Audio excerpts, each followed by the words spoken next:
Bismillahirrahmanirrahim. Anak-anak yang Bapak banggakan, Alhamdulillah pada kesempatan ini kita bertemu kembali dalam mata pelajaran PABP atau PAI. Nah, masih pelajaran pertama, yaitu tentang surah Al-Qudar dan surah Al-Alaq. Kemarin kita sudah belajar menghafal surah Al-Qadar dengan artinya, dengan terjemahnya, yaitu ini. Dan alhamdulillah semuanya sudah pada hafal, sudah banyak yang disetorkan hafalannya. Mudah-mudahan tidak lupa lagi. Nah, pada kesempatan ini Bapak akan mencoba sedikit menjelaskan tentang kandungan makna surah Al-Qadar ini. Surah Al-Qadar ini adalah surah yang ke-97 di dalam Al-Quran. Semuanya ada 114 surat dan terdiri atas 5 ayat. Surat ini diturunkan di Mekah sebelum Rasulullah Shallallahu Alaihi Wasallam hijrah ke Madinah. Oleh karena itu, surat Al-Qadar ini termasuk surat Makkiyah. Dan surat Al-Qadar sesuai dengan namanya ini berisi tentang Lailatul Qadar. Nah, kemarin kita sudah belajar tentang bacaan dan terjemahnya. Di ayat pertama, Inna anzalnahu fi Lailatul Qadr. Sesungguhnya kami telah menurunkan Al-Quran pada Lailatul Qadar. Nah, ayat ini menjelaskan bahwa Al-Quran itu turun, yang disebut dengan Nuzulul Quran, terjadi pada malam Lailatul Qadar. Lailatul Qadar ini berada di bulan Ramadan, sesuai dengan keterangan surat Al-Baqarah ayat 185. Syahru Ramadan alladzi unzila fihil Qur'an hudalin nas wa bayyinatim minal huda wal furqan.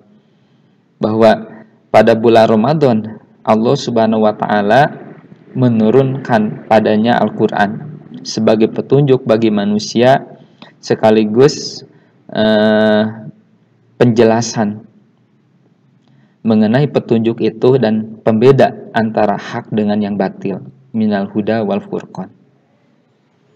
Nah, jadi Al-Quran oleh Allah Subhanahu wa taala yang dijadikan pedoman bagi kita sebagai umat Islam ini dalam sejarah turunnya, yaitu turun pada Lailatul Qadar, malam yang penuh dengan kemuliaan.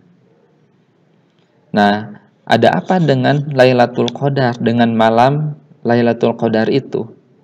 Allah Subhanahu wa taala dalam ayat berikutnya, wa ma adraka ma Lailatul Qadr. Dan tahukah kamu apakah malam kemuliaan itu? Nah, ayat ini tentu saja bukan Allah ingin tahu ya, bukan Allah tidak tahu, tapi hanya untuk menumbuhkan semangat saja. Ketika dinyatakan ada apa dengan Lailatul Qadar itu, secara tidak langsung kita sebagai pendengar, sebagai mukhatab yang ditanya oleh Allah Subhanahu wa taala akan termotivasi ingin tahu ada apa dengan Lailatul Qadar itu. Nah, sehingga pertanyaan ini tidak memerlukan jawaban. Dan Allah sendiri yang menjawabnya, yang menjelaskan di dalam ayat berikutnya. Lailatul Qadri khairum min alfi syahr. Bahwa Lailatul Qadar itu adalah lebih baik daripada 1000 bulan. Nah, ayat ini menjelaskan tentang keutamaan Lailatul Qadar, di mana Lailatul Qadar ini lebih baik daripada 1000 bulan. Maksudnya ketika kita melakukan kebaikan, maka pahalanya itu tak terbatas. Pahalanya itu menunjukkan sangat banyak. Ada yang mengartikan betul-betul 1000 bulan, ada juga yang memahaminya bahwa pahala yang dijanjikan oleh Allah, anugerah yang akan didapatkan pada malam Lailatul Qadar ini adalah sangat banyak. Bukan menunjukkan 1000 bulannya, tapi menunjukkan pahalanya yang sangat banyak. Nah, terus kemudian di ayat keempat, tanazzalul malaikatu warruhu fiha biizni rabbihim min kulli amr. Pada malam itu turun para malaikat dan malaikat Jibril dengan izin Tuhannya, dengan izin Allah Subhanahu wa taala untuk mengatur semua urusan. Nah, di ayat keempat ini Allah menyatakan bahwa sebagian dari keistimewaan Lailatul Qadar itu adalah turunnya para malaikat, termasuk malaikat Jibril, untuk menurunkan rahmat bagi seluruh makhluknya. Kemudian di ayat kelima, salamun hiya hatta matla'il fajr. Kesejahteraan pada malam itu sampai terbit fajar. Nah, di ayat kelima ini, di ayat terakhir, Allah menyatakan bahwa pada malam Lailatul Qadar, bahwa malam tersebut adalah penuh dengan keberkahan dari permulaan malam sampai terbit fajar.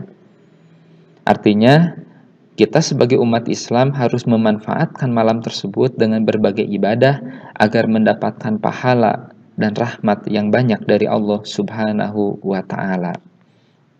Nah, anak-anak yang Bapak cintai,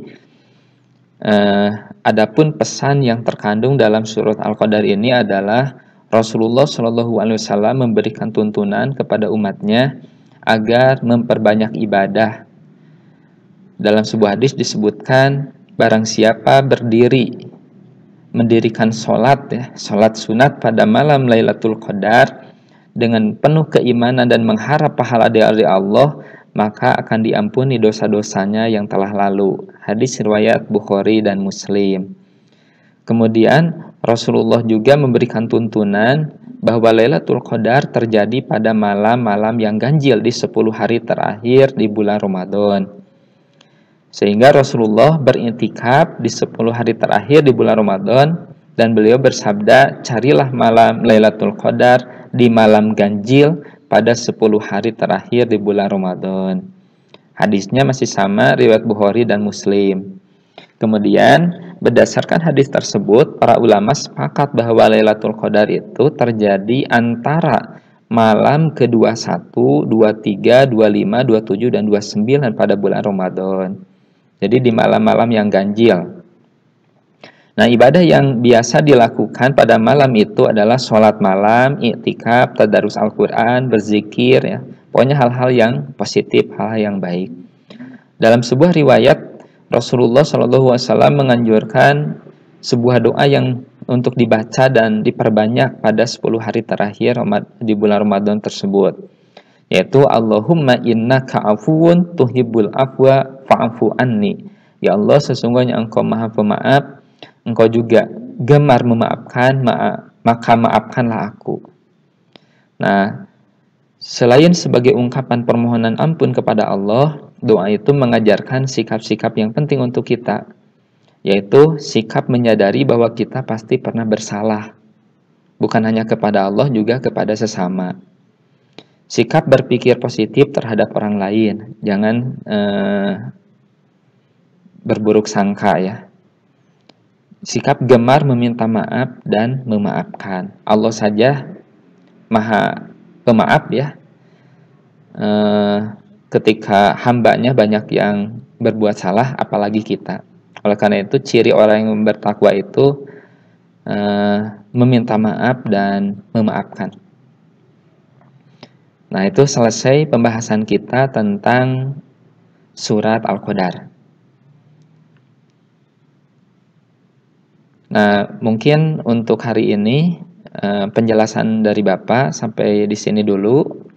Mudah-mudahan kandungan makna surat Al-Qadar ini bisa dipahami dan kita juga termotivasi untuk mencari keutamaan pada Lailatul Qadar yang akan selalu terjadi di setiap bulan Ramadan.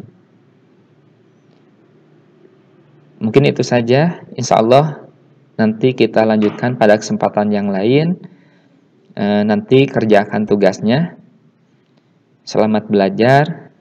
Terima kasih. Assalamualaikum warahmatullahi wabarakatuh.